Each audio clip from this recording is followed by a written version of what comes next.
Friends, welcome to my channel. First time ನನ್ನ channel ನೋಡ್ತಾರೆ subscribe ಮಾಡ್ಕೊಳ್ಳಿ. ಫ್ರೆಂಡ್ಸ್, ಈ ವಿಡಿಯೋ ಇಷ್ಟ ಆದರೆ ಒಂದು ಲೈಕ್ ಕೊಡಿ. ಇವತ್ತು ಏನಪ್ಪ ಅಂದರೆ ಒಂದು ಸ್ವಲ್ಪ ನೈಟ್ ಡ್ಯೂಟಿ ಮಾಡ್ತಾಯಿದ್ದೀನಿ. ಅರ್ಜೆಂಟ್ ಬ್ಲೌಸ್ಗಳು ಕೊಡಬೇಕಿತ್ತು, ಹಾಗಾಗಿ ಸ್ಟಿಚ್ ಮಾಡ್ತಾಯಿದ್ದೀನಿ. ಹಾಗೆಯೇ ಒಬ್ಬ ಸಿಸ್ಟರು ಬಂದುಬಿಟ್ಟು ನನಗೆ ಮಾಮೂಲಿ ಮಿಷಿನು ಆಮೇಲೆ ಜಾಕ್ ಮಿಷಿನ್ಗಿರೋ ಡಿಫ್ರೆನ್ಸು ಮತ್ತು ನಾವು ಸ್ಟಿಚ್ ಮಾಡ್ಬೋದಾ ಅಂತ ಕೇಳಿದರು. ಅದು ನಾನು ಕಮೆಂಟ್ನ ಸ್ವಲ್ಪ ಲೇಟಾಗಿ ನೋಡಿದೆ. ಅದು ಹಂಗಾಗಿ ಅದಕ್ಕೆ ಅವ್ರಿಗೆ ಒಂದು ಕನ್ಫರ್ಮೇಷನ್ ಕೊಡೋಣ ಅಂದ್ಬಿಟ್ಟು ಈ ವಿಡಿಯೋ ಮಾಡ್ತಾಯಿದ್ದೀನಿ. ಸಿಸ್ಟರ್, ನಿಮಗೋಸ್ಕರ ಈ ವಿಡಿಯೋ. ನೀವು ಆಲ್ರೆಡಿ ಸ್ಟಿಚಿಂಗ್ ಮಾಡ್ತಾ ಇದ್ದೀರಾ ಅನ್ನೋದಾದರೆ, ಚೆನ್ನಾಗಿ ಬಟ್ಟೆಗಳು ಬರ್ತಿದೆ, ಇಲ್ಲ ಸ್ಟಿಚಿಂಗ್ ಮಾಡ್ತಾ ಇದ್ದೀನಿ ಅನ್ನೋದಾದರೆ ತೊಗೊಳ್ಳಿ. ಏನು ಇದರಲ್ಲಿ ಏನು ಪ್ರಾಬ್ಲಮ್ ಇಲ್ಲ, ಮಾಮೂಲಿ ಅದೇ ಥರನೇ ಇರುತ್ತೆ. ಒಂದೇನಪ್ಪ ಅಂದರೆ ಸ್ವಲ್ಪ ಇನ್ನೂ ಫಾಸ್ಟಾಗಿ ಕೆಲಸ ಮಾಡ್ಬೋದು. ನಮ್ಮ ಪೋಟ್ಲಿ ಬಟನ್ ಹೊಲಿಯೋಕ್ಕಾಗಲಿ ಬೇರೆದು ಒಂಥರ ಅದರಲ್ಲಿ ಸುಕ್ ಬಟ್ಟೆಗಳು ಹಾಗೇ ಇರ್ತಿತ್ತು, ಐರನ್ ಮಾಡಿಕೊಂಡೇ ಮಾಡಬೇಕು. ಇದರಲ್ಲಿ ಏನೂ ಇಲ್ಲ, ಅದೇ ಒಂದೇ ಥರ ಸ್ಟಿಚ್ ಮಾಡ್ಬೋದು. ಐರನ್ನೇ ಬೇಕಾಗಿಲ್ಲ. ಆಮೇಲೆ ಪೋಟ್ಲಿ ಬಟನ್ನು ಆ ಥರದ್ದು ಪೈಪಿಂಗು ಅವೆಲ್ಲ ನೀಟಾಗಿ ಬರುತ್ತೆ ಇದರಲ್ಲಿ, ಇನ್ನೂ ಫಿನಿಶಿಂಗು ಆ ಮಿಷಿನ್ಗಿಂತ. ಅಂದರೆ ನಿಮ್ಮ ಹತ್ರ ಅಮೌಂಟ್ ಇದೆ ಅನ್ನೋದಾದರೆ ತೊಗೋಬೋದು, ತೊಂದರೆ ಏನೇ ಇಲ್ಲ. ಆಮೇಲೆ ಕೆಳಗಡೆ ನಾವು ಟೆನ್ಷನ್ ಎತ್ತಕ್ಕೆ ಮಾಮೂಲಿ ಮಿಷಿನ್, ದೊಡ್ಡ ಮಿಷಿನಲ್ಲಿ ಇರುತ್ತಲ್ಲ, ಅದೊಂದು ನೀವು ಪ್ರಾಕ್ಟೀಸ್ ಮಾಡಿದರೆ, ಆ ಮಿಷಿನಲ್ಲಿ ಮಾಡ್ತಿದ್ರೆ ಈ ಮಿಷಿನಲ್ಲಿ ಆರಾಮಾಗಿ ಮಾಡ್ಬೋದು. ಆಮೇಲೆ ಇದರಲ್ಲಿ ಕೈಯಲ್ಲಿ ತೆಗಿಯೋಕ್ಕಾಗಲ್ಲ, ಕೈಯಲ್ಲಿ ಎತ್ತಂಗಿಲ್ಲ ಟೆನ್ಷನ್ನ. ನೀವು ಕಾಲಲ್ಲೇ ತೊಗೋಬೇಕು, ತೊಡೆಯಲ್ಲಿ ಹಿಂಗೆ ಟೆನ್ಷನ್ನ ಇದು ಮಾಡಿಕೊಂಡೆ ಸ್ಟಿಚ್ ಮಾಡಬೇಕಾಗುತ್ತೆ. ಅದೊಂದನ್ನು ನೀವು ಪ್ರಾಕ್ಟೀಸ್ ಮಾಡಿದರೆ ಮಾಡ್ಬೋದು. ಆಮೇಲೆ ಇನ್ನೊಂದೇನಪ್ಪ ಅಂದರೆ, ಏನು ಕಷ್ಟ ಏನಿಲ್ಲ. ನಾವು ಮಾಮೂಲಿ ಆ ಮಿಷಿನಲ್ಲಿ ಒಟ್ಟಲ್ಲಿ ಪವರ್ ಮಿಷಿನ್ ನಿಮಗೆ ರನ್ನಿಂಗ್ ಮಾಡೋಕ್ಕೆ ಬರುತ್ತೆ ಅನ್ನೋದಾದರೆ ಈ ಮಿಷಿನ್ನ ಆರಾಮಾಗಿ ನೀವು ಯೂಸ್ ಮಾಡ್ಬೋದು, ತೊಂದರೆ ಏನಿಲ್ಲ. ನಾನು ತೊಗೋಬೇಕಾದ್ರೆ ಸ್ವಲ್ಪ ಭಯನೇ ಆಯಿತು, ಹೆಂಗೋ ಏನೋ ಫಾಸ್ಟಾಗಿ ಓಡುತ್ತೇನೋ ಅಂತ. ಇಲ್ಲ, ಅದ್ರಲ್ಲಿ ಇದು ಕಮ್ಮಿಯಿಂದನೂ ಇದೆ, ನಿಮಗೆ ಎಷ್ಟಕ್ಕೆ ಬೇಕು ಅಷ್ಟು ನಿಲ್ಲಿಸ್ಕೋಬೋದು. ನಾನೊಂದು 3000ಕ್ಕೆ ನಿಲ್ಲಿಸಿದ್ದೀನಿ. ಹಂಗೆ ನಿಮಗೆ 1500ರಿಂದ ಮಿನಿಮಮ್ ಅಂದರೆ 1000ಕ್ಕೆ ನಿಲ್ಲಿಸ್ಕೊಂಡ್ರೆ ಮಿನಿಮಮ್ ಇರುತ್ತೆ. ಅದ್ರ ಮೇಲೆ ನೀವು ಫಾಸ್ಟಾಗಿ ಬೇಕು ಅಂದರೆ ಇಟ್ಕೋಬೋದು. ಓಕೆನಾ? ಆ ಥರ ಇದೆ. 5000ವರೆಗೂ ಇದೆ ಅದು ನಂಬರು. ಅದು ನಂಬರ್ನ ಆಲ್ರೆಡಿ ನಾನು ವೀಡಿಯೋ ಹಾಕಿದ್ದೀನಿ, ಬೇಕಂದರೆ ಚೆಕ್ ಮಾಡಿ. ಅದು ನಂಬರು ಯಾವ ಥರ ಇರುತ್ತೆ ಮಿಷಿನ್ ಬಗ್ಗೆ ಡೀಟೇಲ್ಸ್ ಆಗಿ ಒಂದು ವೀಡಿಯೋ ಹಾಕಿದ್ದೀನಿ. ಮತ್ತು ಆಮೇಲೆ ಇವಾಗ ಬಿಗಿನರ್ಸ್ಗಳಾದರೆ ತೊಗೊಳ್ಳೋದು, ಈಗ ಕಲಿತಾ ಇರ್ತಾರೆ ಅಂಥವರು ತೊಗೋಬೇಕೋ ಬೇಡವೋ ಅನ್ನೋದನ್ನು ಹೇಳ್ಬಿಡ್ತೀನಿ ಇದೇ ವಿಡಿಯೋದಲ್ಲಿ. ಸುಮ್ಮನೆ ಅವ್ರಿಗೆ ಬೇರೆ ಅನ್ನೋದು ಬೇಡ. ಯಾಕೆ ಅಂದರೆ ಇವಾಗ ಬಿಗಿನರ್ಸ್ ಆದರೆ ಇವಾಗ ಚೆನ್ನಾಗಿ ಬಟ್ಟೆ ಹೊಲಿತಾ ಇರೋರು, ಇವಾಗ ಸ್ವಲ್ಪ ಹೊಲಿತಾ ಇದ್ದೀವಿ, ಬಟ್ಟೆ ಬರ್ತಿದೆ ಅನ್ನೋರು ತೊಗೊಂಡ್ರೆ ಒಂದು ಪಕ್ಕ ಆಗುತ್ತೆ. ಇಲ್ಲ ನಿಮ್ಮ ಹತ್ರ ಅಮೌಂಟ್ ಇದೆ, ಸುಮ್ಮನೆ ಏನಕ್ಕೆ ತೊಗೊಬಿಡ್ತೀವಿ ಅದೇ ಮಿಷಿನ್ ಅಂದರೂ ತೊಗೋಬೋದು, ತೊಂದರೆ ಏನಿಲ್ಲ. ಇವಾಗ ಅಮೌಂಟ್ ಇಲ್ಲ ಅನ್ನೋರು ಫಸ್ಟು ಚಿಕ್ಕ ಮಿಷಿನ್ ತೊಗೊಳ್ಳಿ. ಅಂದರೆ ಮಾಮೂಲಿ ಸ್ಟಿಚಿಂಗ್ ಮಿಷಿನ್ನೇ ತೊಗೊಂಡು ಸ್ಟಿಚ್ ಮಾಡಿ ಬಟ್ಟೆಗಳು ಜಾಸ್ತಿ ಬರ್ತಿದೆ ಅಂದಾಗಬೇಕಾದ್ರೆ ಈ ಮಿಷಿನ್ಗೆ ಹೋಗ್ಬೋದು. ಓಕೆನಾ? ಇಲ್ಲ ನಮ್ಮ ಹತ್ರ ಅಮೌಂಟ್ ಇದೆ, ಸೇವಿಂಗ್ ಇದೆ, ಇಲ್ಲ ನಾವು ಹೆಂಗೋ ಮಾಡಿ ಕಟ್ಕೋತೀವಿ, ಮಾಡ್ತೀವಿ, ಇಲ್ಲ ಸೇವಿಂಗ್ ಅಮೌಂಟ್ ಇಟ್ಕೊಂಡಿದ್ದೀವಿ, ತೊಗೋತೀವಿ ಅನ್ನೋರಾದರೆ ತೊಗೋಬೋದು, ತೊಂದರೆ ಏನಿಲ್ಲ. ಇದು ಪರ್ಮನೆಂಟಾಗಿರುತ್ತೆ. ನೀವು ಈಗಿನಿಂದನೂ ಇದೇ ಮಿಷಿನಲ್ಲಿ ಸ್ಟಿಚಿಂಗ್ ಮಾಡ್ತಾಯಿದ್ರೆ ಹಂಗೆ ಇಂಪ್ರೂವ್ ಮಾಡ್ಕೋತಾ ಹೋಗ್ಬೋದು. ಓಕೆನಾ? ಆ ಥರ ಇರುತ್ತೆ. ಇಲ್ಲ ನಮ್ಮ ಹತ್ರ ಅಮೌಂಟ್ ಇಲ್ಲ ಅನ್ನೋರು ಮಾಮೂಲಿ ಮಿಷಿನ್ ತೊಗೊಳ್ಳಿ. ಸ್ಟಿಚಿಂಗ್ ಮಾಡಿ ಸ್ವಲ್ಪ ಬಟ್ಟೆಗಳು ಬರ್ತಾ ಇದೆ ಅನ್ನುವಾಗ ಈ ಮಿಷಿನ ತೊಗೋಬೋದು. ಓಕೆನಾ? ಏನು ತೊಂದರೆ ಇಲ್ಲ. ಆ ಮಿಷಿನ್ಗೆ ಈ ಮಿಷಿನ್ಗೆ ಏನೂ ಡಿಫ್ರೆನ್ಸ್ ಇಲ್ಲ. ಅಂದರೆ ಇದು ಇನ್ನೂ ಆ ಮಿಷಿನ್ಗಿಂತ ಇದರಲ್ಲಿ ಇನ್ನೂ ಫಿನಿಶಿಂಗ್ ಬರುತ್ತೆ. ಹೇಳಿದ್ನಲ್ಲ, ಪೋಟ್ಲಿ ಬಟನ್ ಹೊಲಿಯೋಕ್ಕೆ ಈಸಿಯಾಗಿದೆ, ಪೈಪಿಂಗ್ ಹೊಲಿಯೋಕ್ಕೆ ಈಸಿಯಾಗಿದೆ. ಆಮೇಲೆ ಸ್ಟಿಚಿಂಗ್ಗೆ ಅದಕ್ಕಿಂತ ಒಂಥರ ಸ್ಮೂತಾಗಿರುತ್ತೆ. ನಾವು ಬಟ್ಟೆ ಹೊಲಿತಿದ್ದೀವಿ ಅಂತಲೇ ಅನಿಸಲ್ಲ, ಅಷ್ಟು ಇದಾಗಿರುತ್ತೆ. ಒಂಥರ ಆ ಮಿಷಿನಲ್ಲಿ ಸುಕ್ ಬರೋದು, ಆ ಥರ ಒಂದು ಪೈಪಿಂಗ್ ಎಲ್ಲ ಹೊಲಿಯೋಕ್ಕೆ ಸ್ಟಕ್ ಆಗೋದು ಅವೆಲ್ಲ ಇರುತ್ತಲ್ಲ, ಈ ಮಿಷಿನಲ್ಲಿ ಆ ಥರ ಏನೂ ಆಗೋಲ್ಲ, ನೀಟಾಗಿ ಬರುತ್ತೆ, ಸ್ಮೂತಾಗಿ ಬರುತ್ತೆ ಸ್ಟಿಚಿಂಗು. ಹಾಗಾಗಿ ನನಗೆ ಈ ಮಿಷಿನ್ ತೊಗೊಳೋದಕ್ಕೇನು ತೊಂದರೆ ಇಲ್ಲ. ಇವಾಗ ನಾನು ಆಲ್ರೆಡಿ ಯೂಸ್ ಮಾಡಿರೋದ್ರಿಂದ ತುಂಬಾ ಇಷ್ಟ ಆಗುತ್ತೆ. ಆಮೇಲೆ ಐರನ್ ಮಾಡ್ಕೊಳ್ಳೋಂಗಿಲ್ಲ, ಬೇಕಂದರೆ ಅದೇ ಟೇಬಲ್ ಮೇಲೆ ಕಟ್ಟಿಂಗ್ ಮಾಡ್ಕೊಂಡು ಹಂಗೆ ಸ್ಟಿಚ್ ಮಾಡಿಬಿಡ್ಬೋದು ಬ್ಲೌಸ್ನ. ಒಂಥರ ಟೇಬಲು ದೊಡ್ಡದಾಗಿದೆ, ಒಂಥರ ಚೆನ್ನಾಗಿದೆ. ಹಂಗಾಗಿ ನನಗೆ ಈ ಮಿಷಿನ್ ತೊಗೊಂಡ್ಮೇಲಂತೂ ತುಂಬಾ ಇಷ್ಟ. ಅಂದರೆ ಫಾಸ್ಟಾಗಿ ಹೊಲ್ದು ಇವಾಗ ಅವ್ರೇನಾದರೂ 1 ಅವರ್ ಬೇಕು, ಒಂದು ಅರ್ಧ ಗಂಟೆಯಲ್ಲಿ ಬೇಕು ಅಂತಂದರೆ ಟಕ್ ಅಂತ ಹೊಲಿದು ಕೊಡ್ಬೋದು. ಆ ಮಿಷಿನಲ್ಲೂ ಹೊಲಿಬೋದು, ಆದರೆ ಅದರಲ್ಲಿ ಹೊಲಿಬೇಕಾದ್ರೆ ಸಖತ್ ಕಸಿ ಬಿಸಿ ಆಗ್ತಾಯಿತ್ತು. ಏನೋ ಒಂಥರ ಫಾಸ್ಟಾಗಿ ಕೆಲಸ ಮಾಡೋಕ್ಕೆ ಆಗ್ತಿರ್ಲಿಲ್ಲ. ಈ ಮಿಷಿನಲ್ಲಿ ಸಖತ್ ಫಾಸ್ಟಾಗಿ ಕೆಲಸ ಮಾಡ್ಬೋದು. ನನಗೇನು ಬ್ಲೌಸ್ ಹೊಲಿತಿದ್ದೀನಿ ಅಂತಲೇ ಫೀಲೇ ಆಗೋಲ್ಲ, ಅಷ್ಟು ಸ್ಮೂತಾಗಿ ಇದಾಗುತ್ತೆ, ಸ್ಟಿಚಿಂಗ್ ಬರುತ್ತೆ.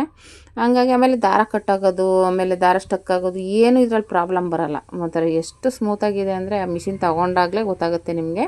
ಸಿಸ್ಟರ್, ನೀವು ತೊಗೋಬೇಕು ಅಂತ ಅಂದ್ಕೊಂಡಿದ್ದೀರಾ, ನೀವು ಕೇಳಿರೋ ಪ್ರಕಾರ ನೀವು ಹೊಲಿತಿದ್ದೀರಾ ಅನಿಸುತ್ತೆ. ತಗೊಳ್ಳಿ, ಏನು ತೊಂದರೆ ಏನಿಲ್ಲ. ಈ ಮಿಷಿನ್ನ ತಗೊಂಡು ಯೂಸ್ ಮಾಡ್ಬೋದು. ಹೇಳ್ದಂಗೆ ನಿಮ್ಗೆ ಬಟ್ಟೆಗಳು ಬರ್ತಿದೆ ಅಂದರೆ ಇನ್ನೂ ಫಾಸ್ಟಾಗಿ ಹೊಲಿದು ಇನ್ನೂ ಜಾಸ್ತಿ ಬಟ್ಟೆಗಳು ಬಂದು ಹೊಲಿಬೋದು. ಇಲ್ಲ ಹೊಲಿದ್ಬಿಟ್ಟು ಇನ್ನು ನಾನು ಹೇಳ್ದಂಗೆ ಆಲ್ರೆಡಿ ನಾನೊಂದು ವೀಡಿಯೋ ಹಾಕಿದ್ದೀನಲ್ವ, ಬಟ್ಟೆಗಳಿರೋದು ಮುಗಿಸ್ಬಿಟ್ಟು ಪರ್ಸ್ಗಳು ಇಲ್ಲ ಕೀ ಬಂಚಸ್ಸು ಇಲ್ಲ ರಿಬ್ಬನ್ಸ್ ಆ ಥರದ್ದು ವೇಸ್ಟ್ ಬಟ್ಟೆಗಳಿದ್ರೆ ನೀವು ಅದನ್ನು ಟ್ರೈ ಮಾಡ್ಬೋದು. ಓಕೆನಾ. ಒಂದಷ್ಟು ರೆಡಿ ಮಾಡಿ ಇಟ್ಕೊಂಡ್ರೆ ಒಂದಲ್ಲ ಒಂದಿನ ಕೈ ಹಿಡಿಯುತ್ತೆ. ಓಕೆನಾ. ಬಿಗಿನರ್ಸ್ಗಾದರೆ ಈ ಮಿಷಿನ್ ಬದಲು ನೀವು ಚಿಕ್ಕ ಮಿಷಿನ್ ತೊಗೋಬೋದು. ನೀವು ಅಮೌಂಟ್ ಇಲ್ಲಪ್ಪ ನಮಗೆ ಯಾಕೆ ಏಕಾಏಕಿ ಇಷ್ಟು ದೊಡ್ಡ ಮಿಷಿನು ಅಂತ ಯೋಚನೆ ಮಾಡೋರಾದರೆ ನೀವು ಚಿಕ್ಕ ಮಿಷಿನ್ಗೆ ಹೋಗ್ಬೋದು. ಓಕೆನಾ. ಚಿಕ್ಕ ಮಿಷಿನ್ ಅಂದರೆ ಮಾಮೂಲಿ ಮೆರಿಟಲ್ಲೇ ದೊಡ್ಡ ಮಿಷಿನ್ ಬರುತ್ತಲ್ಲ, ಅದು ತೊಗೋಬೋದು. ಅದೂ ಚೆನ್ನಾಗಿರುತ್ತೆ. ಓಕೆನಾ. ಇಲ್ಲ ಇನ್ನೂ ನಮಗೆ ದುಡ್ಡು ಅಮೌಂಟು ಕಷ್ಟ, ಬಟ್ಟೆಗಳೇ ಬರೋಲ್ಲ ಅನ್ನೋರಾದರೆ ನಾನು ಆಲ್ರೆಡಿ ಜಿಗ್ಜಾಗು ಓರ್ಲಾಕು ಎರಡೂ ಇದೆಲ್ಲ ಅದೇ ತೊಗೊಬಿಡಿ. ಆ ಸ್ಟಿಚಿಂಗು ಬರುತ್ತೆ, ಓರ್ಲಾಕ್ ಮಾಡ್ಬೋದು, ಜಿಗ್ಜಾಗು ಮಾಡ್ಬೋದು. ಯಾಕೆಂದರೆ ಅದು ಬೆನಿಫಿಟ್ ಏನಪ್ಪ ಅಂದರೆ ಜಿಗ್ಜಾಗು ಓರ್ಲಾಕೋಕ್ಕೆ ತುಂಬಾ ಬೆನಿಫಿಟ್ ಆಗುತ್ತೆ ಆ ಮಿಷನ್ನು. ಅದ್ರ ಬಗ್ಗೆ ನಾನು ವೀಡಿಯೋ ಹಾಕಿದ್ದೀನಿ, ಬೇಕು ಅಂದರೆ ಚೆಕ್ ಮಾಡಿ. ಅದನ್ನು ತೊಗೊಂಡ್ರೂ ಬಿಗಿನರ್ಸ್ಗೆ ಅಂದರೆ ಈಗ ಕಲಿತಿದ್ದೀರಾ ಅನ್ನೋರಿಗೆ ಅದೂ ಒಳ್ಳೆಯದು. ಯಾಕೆಂದರೆ ಅದ್ರಲ್ಲಿ ಕಲಿತು ಇವಾಗ ಬಟ್ಟೆಗಳೇನು ಜಾಸ್ತಿ ಬರೋಲ್ಲ, ಇವಾಗ ಜಿಗ್ಜಾಗು ಫಾಲ್ ಸ್ವಲ್ಪ ಬರ್ತಾ ಇರುತ್ತೆ. ಇಲ್ಲ ಬಂದಮೇಲೆ ತೊಗೊಬಂದ್ಮೇಲೆ ಮಿಷಿನ್ ತಂದಮೇಲೆ ಸ್ವಲ್ಪ ಜಿಗ್ಜಾಗ್ ಮಾಡ್ತೀವಿ, ಆಲ್ಟ್ರೇಷನ್ ಮಾಡ್ತೀವಿ ಆ ಥರ ಹೇಳ್ಕೊಂಡು ನೀವು ಅದರಲ್ಲಿ ಎರಡೂ ಮಾಡ್ಬೋದು. 3 ಥರ ಮಾಡ್ಬೋದು. ಜಿಗ್ಜಾಗ್ ಮಾಡ್ಬೋದು, ಓರ್ಲಾಕ್ ಮಾಡ್ಬೋದು, ಸ್ಟಿಚಿಂಗ್ ಮಾಡ್ಬೋದು. ಸ್ಟಿಚಿಂಗ್ ಏನಪ್ಪ ಅಂದರೆ ನೀವು ಜಾಸ್ತಿ ಇಲ್ಲ ಇವಾಗ ಜಿಗ್ಜಾಗು ಫಾಲು ಸ್ವಲ್ಪ ಆಲ್ಟ್ರೇಷನ್ ಬಟ್ಟೆಗಳಂದರೆ ಮಾಡ್ಬೋದು, ತೊಂದರೆ ಏನಿಲ್ಲ. ಎಷ್ಟೋ ಜನ ಅದರಲ್ಲೇ ಮೇಂಟೈನ್ ಮಾಡ್ತಿರೋರು ಇದ್ದಾರೆ, ಅದು ಮಾಡ್ಬೋದು. ಮಾಡಿಬಿಟ್ಟು ನೀವು ಚೆನ್ನಾಗಿ ಬಟ್ಟೆಗಳು ಜಾಸ್ತಿ ಬರುತ್ತೆ ಅನ್ನುವಾಗಬೇಕಾದ್ರೆ ಅದನ್ನು ಜಿಗ್ಜಾಗು ಓರ್ಲಾಕಿಗೆ ಇಟ್ಕೊಂಬಿಡಿ. ಸಪ್ರೇಟಾಗಿ ಸ್ಟಿಚಿಂಗ್ಗೆ ಬೇರೆ ಮಿಷಿನ್ ತೊಗೊಳ್ಳಿ. ಓಕೆನಾ. ಆ ಥರ ಆಪ್ಷನ್ ಇದೆ ಬಿಗಿನರ್ಸ್ಗೆ. ಅದೊಂದು ನಿಮಗೆ ಅಮೌಂಟು ಜಾಸ್ತಿ ತೊಗೊಳಕ್ಕಾಗಲ್ಲಪ್ಪ ಅಷ್ಟೊಂದು ಅಮೌಂಟ್. ಇವಾಗ ಇದು 24,000 ಮಿಷಿನು, ಜಾಕ್ ಮಿಷಿನು. ಇನ್ನೊಂದು ಮೆರಿಟ್ ದೊಡ್ಡ ಮಿಷಿನ್ ಬಂದು 10,000 ರೂಪಾಯಿಗೆಲ್ಲ ಸಿಗುತ್ತೆ. ಅವಾಗ 10 ಇತ್ತು, ಈಗ 1,000 2,000 ಜಾಸ್ತಿ ಆಗಿರುತ್ತೆ. ಒಂದು 12,000 15,000ದೊಳಗೆ ಸಿಗುತ್ತೆ ಮೋಟ್ರೆಲ್ಲ ಸೇರಿಸಿ. ಹಂಗಾಗಿ ಇಲ್ಲಪ್ಪ ಇದು ಮಾಮೂಲಿ ಚಿಕ್ಕ ಮಿಷಿನ್ ಬಂದು ಒಂದು 6,000ದಿಂದ ಸ್ಟಾರ್ಟಿಂಗ್ ಇದೆ. 6,000ದಿಂದ ಒಂದು 8,000ದೊಳಗೆ ಸಿಗುತ್ತೆ. ಓಕೆನಾ. ಚಿಕ್ಕ ಮಿಷಿನ್ ಅಂತ 6,000 ಒಳಗಡೆ ಸಿಗುತ್ತೆ ಅನ್ಕೋತೀನಿ. ಹಂಗಾಗಿ ನಿಮಗೆ ಅದು ನಿಮ್ಮ ಬಜೆಟ್ ಮೇಲೆ ಹೋಗುತ್ತೆ. ಓಕೆನಾ. ನಾವು ಹೇಳೋಕ್ಕಾಗೋದಿಲ್ಲ. ನಿಮ್ಮ ಹತ್ರ ಬಜೆಟ್ ಇದ್ದರೆ ಈ ಮಿಷಿನೇ ತೊಗೊಳ್ಳಿ. ಒಂದು ಉದಾಹರಣೆ ಹೇಳ್ತೀನಿ. ಈ ಮಿಷಿನು ತೊಗೊಂಡಿರೋರು ಇವಾಗ ನಮ್ಮ ಕಸ್ಟಮರೇ ಒಬ್ಬರು ಬಂದರು ಅಂದರೆ ಅವ್ರೇನು ಸ್ಟಿಚಿಂಗ್ ಮಾಡಲ್ಲ, ನಾವು ಮನೇಲೇ ಇವಾಗ ಆಲ್ಟ್ರೇಷನ್ ಬಟ್ಟೆಗಳು ಒಂದು ಟಾಪ್ ತೊಗೊಂಡ್ರೆ ಅವೆಲ್ಲ ತೊಗೊಂಡು ಬರಬೇಕು. ಹಂಗಾಗಿ ಅದನ್ನು ಮನೇಲೇ ಹೊಲ್ಕೋಬೇಕು. ಯಾವ ಮಿಷಿನ್ ತೊಗೊಂಡ್ರೆ ಚೆನ್ನಾಗಿರುತ್ತೆ ಅಂತ ಕೇಳಿದ್ರು. ನಾನು ಅದೇ ಈ ಥರ ದೊಡ್ಡ ಮಿಷಿನಲ್ಲೇ ತೊಗೊಳ್ಳಿ, ಚಿಕ್ಕ ಮಿಷಿನ್ ತೊಗೊಳ್ಳಿ, ಇಲ್ಲ ನಾನು ಅದೇ ಸೆಕೆಂಡ್ ಹ್ಯಾಂಡ್ಲೇ ತೊಗೊಳ್ಳಿ, ನೀವು ಬರೀ ನಿಮ್ಗೆ ಹೊಲಿಯೋಕ್ಕಲ್ವ, ಏನು ಅಷ್ಟೇನು ಘಾಸಿ ಆಗೋಲ್ಲ. ಇವಾಗ ಎಲ್ಲರೂ ಬಟ್ಟೆಗಳು ಹೊಲಿಯೋಕ್ಕಾದ್ರೆ, ಬೇರೆಯವ್ರ ಬಟ್ಟೆ ಹೊಲಿಯೋಕ್ಕಾದ್ರೆ ದೊಡ್ಡ ಮಿಷಿನೆಲ್ಲ ಬೇಕು. ಸೆಕೆಂಡ್ ಹ್ಯಾಂಡ್ಲೇ ಸಿಗುತ್ತೆ ನೋಡಿ ಅಂತ ನಾನು ಪ್ಲೇಸು ಹೇಳಿ ಅವ್ರಿಗೆ ಕಳಿಸಿದ್ದೆ. ಅವರೇನಪ್ಪ ಅಂದರೆ ಹೋಗಿ ಅಲ್ಲಿ ವಿಚಾರಿಸಿದ್ದಾರೆ. ಅಂದರೆ ಅಂಗಡಿಯವರೇ ಇದು ಮಾಡಿದ್ರು ಇಲ್ಲ ಇವರೇ ತೊಗೊಂಡ್ರು, ಅಂಗಡಿಯವರೇ ಮಾಡಿರ್ತಾರೆ ಅನ್ಕೋತೀನಿ, ಕನ್ವಿನ್ಸ್ ಮಾಡಿರ್ತಾರೆ ಅಂಗಡಿಯವರು. ಅವರು ಬಂದು ಇನ್ನೊಂದು ದಿನ ಬಂದರು, ಯಾವ ಮಿಷಿನ್ ತೊಗೊಂಡ್ರಿ ಅಂತೆಲ್ಲ ಕೇಳಿದೆ. ಅವ್ರು ಏನು ಹೇಳಿದ್ರು ಅಂದರೆ ಜಾಕ್ ಮಿಷಿನೇ ತೊಗೊಂಡೆ ಅಂತ ಹೇಳಿದ್ರು. ನನಗೆ ಆಶ್ಚರ್ಯ, ಏನು ಮಾಮೂಲಿ ಮನೇಲಿ ಆಲ್ಟ್ರೇಷನ್ ಬಟ್ಟೆ ಅಂದರೆ ಅವ್ರ ಹತ್ರ ಅಮೌಂಟ್ ಮಾಡೋಕ್ಕೆ ಇಷ್ಟು ದೊಡ್ಡ ಮಿಷಿನ್ ತೊಗೊಂಡಿದ್ದಾರೆ ಅಂತ ಅನ್ನಿಸ್ತು. ಆದರೆ ಅವ್ರ ಹತ್ರ ಅಮೌಂಟ್ ಇರುತ್ತೆ, ಅದಕ್ಕೋಸ್ಕರ ಒಂದು ಸಲ ತೊಗೊಬಿಡೋಣ ಅಂತ ತೊಗೊಂಡಿರ್ಬೋದು. ಮತ್ತು ಇನ್ನೊಂದು ಏನಪ್ಪ ಅಂದರೆ ಅಂಗಡಿಯವ್ರು ಏನು ಹೇಳಿದ್ದಾರೆ ಅಂದರೆ ಈ ಮಿಷಿನ್ ಮೇಲೆ ಕೂತ್ಕೊಂಡ್ರೆ ಸೊಂಟ ನೋವು ಬರೋಲ್ಲ, ಬೇರೆ ಮಿಷಿನ್ ಆದರೆ ಸ್ವಲ್ಪ ಸೊಂಟ ಪೇನ್ ಬರುತ್ತೆ ಅಂತ ಹೇಳಿದ್ದಾರೆ. ಓಕೆನಾ. ಅಂದರೆ ಪರವಾಗಿಲ್ಲ, ಹಾಗನ್ಬಿಟ್ಟೇನೋ ಅದರಲ್ಲಿ ಸೊಂಟ ನೋವು ಬರುತ್ತೆ, ಅದು ಅವ್ರವ್ರ ಬಾಡಿ ಮೇಲೆ ಹೋಗುತ್ತೆ. ಇವಾಗ ಸ್ಟಿಚಿಂಗ್ ಮಾಡ್ತಾರಲ್ಲ ಅವ್ರಿಗೇನು ಸಪೋರ್ಟ್ ಮಾಡುತ್ತೋ ಅವ್ರ ದೇಹ ಆ ರೀತಿ ಇರುತ್ತೆ. ಅದು ಅಷ್ಟು ಐಡಿಯಾ ಇಲ್ಲ ನನಗೆ. ಅದು ನನಗೇನು ಎರಡರಲ್ಲೂ ಏನೂ ಅದು ಸೊಂಟ ನೋವು ಅನ್ನೋದೇನು ಎರಡರಲ್ಲೂ ಕಂಫರ್ಟಬಲ್ ಇತ್ತು. ಅವ್ರು ಹೇಳಿದ್ದು ಈ ಥರ ಅಂದರು, ಅದಕ್ಕೋಸ್ಕರ ಮಿಷಿನ್ ತೊಗೊಂಡೆ ನಾನು, ಜಾಕ್ ಮಿಷಿನ್ ಅಂತ ಹೇಳಿದ್ರು. ನಿಮ್ಗೇನಾದರೂ ಅದ್ರ ಬಗ್ಗೆ ಗೊತ್ತಿದ್ರೆ ಕಮೆಂಟ್ ಮಾಡಿ. ಈ ಮಿಷಿನಲ್ಲಿ ಏನಾದರೂ ಹೊಲಿದ್ರೆ ಸೊಂಟ ನೋವು ಬರೋಲ್ಲ. ನನಗಂತೂ ಎರಡರಲ್ಲೂ ಒಂದೇ ಥರ ಇದೆ ಸೊಂಟ ನೋವು. ಅದ್ರಲ್ಲಿ ಸೊಂಟ ನೋವು ಬರುತ್ತೆ, ಇದರಲ್ಲಿಲ್ಲ ಅನ್ನೋದೇನಿಲ್ಲ. ಆದರೆ ಇದರಲ್ಲಿ ನನಗೆ ಹೊಲಿಯೋಕೆ ಒಂಥರ ಖುಷಿ ಆಗುತ್ತೆ. ಅದರಲ್ಲಿ ಒಂಥರ ಖುಷಿಯೇ ಇರ್ತಿರಲಿಲ್ಲ, ಅಯ್ಯೋ ಹೊಲಿಬೇಕಲ್ಲಪ್ಪ ನಾವು ಹೊಲಿತಿದ್ದೆ. ಇದರಲ್ಲಂತೂ ಒಂಥರ ಹೊಲಿಬೇಕು ಅಂದರೆ ಇನ್ನೂ ಹೊಲಿಯೋಣ ಅಂತ ಅನಿಸುತ್ತೆ. ಓಕೆನಾ. ಆ ಥರ ಅಂದರೆ ದಾರ ಕಟ್ಟಾಗಲ್ಲ. ಅಂಗಡಿಯವರು ಆ ಥರ ಕನ್ವಿನ್ಸ್ ಮಾಡಿದ್ದಾರೆ ಅನ್ಕೋತೀನಿ. ಹಂಗಾಗಿ ನೀವು ಅಲ್ಲ ತೊಗೊಂಡ್ರೆ ಒಳ್ಳೆಯದೇ. ಈ ಮಿಷಿನ್ ಬಗ್ಗೆ ನಂದು ಎರಡನೇ ಮಾತಿಲ್ಲ, ಚೆನ್ನಾಗಿದೆ, ಹೊಲಿಯೋಕ್ಕೆಲ್ಲ ಸೂಪರಾಗಿದೆ.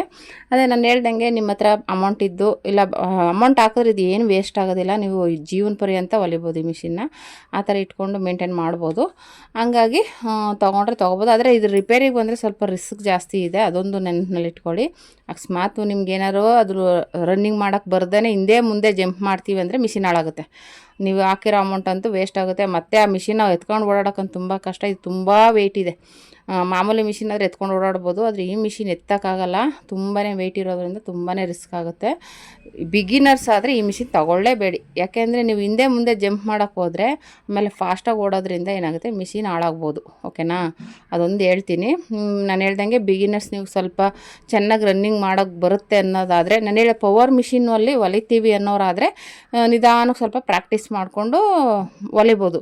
ಇಲ್ಲ ಅಂದರೆ ನೀವು ಮಾಮೂಲಿ ಮಿಷಿನ್ಗೆ ಟ್ರೈ ಮಾಡ್ಬೋದು. ಓಕೆನಾ ಸಿಸ್ಟರ್, ನಿಮ್ಮ ಈ ವಿಡಿಯೋ ಮಾಡಿದೆ ಸಿಸ್ಟರ್, ಇವಾಗ ಅರ್ಥ ಆಗಿದೆ ಅನ್ಕೋತೀನಿ. ಈ ವಿಡಿಯೋ ಇಷ್ಟ ಆದರೆ ಲೈಕ್ ಮಾಡಿ, ಶೇರ್ ಮಾಡಿ, ಕಮೆಂಟ್ ಮಾಡಿ. Thank you for watching friends.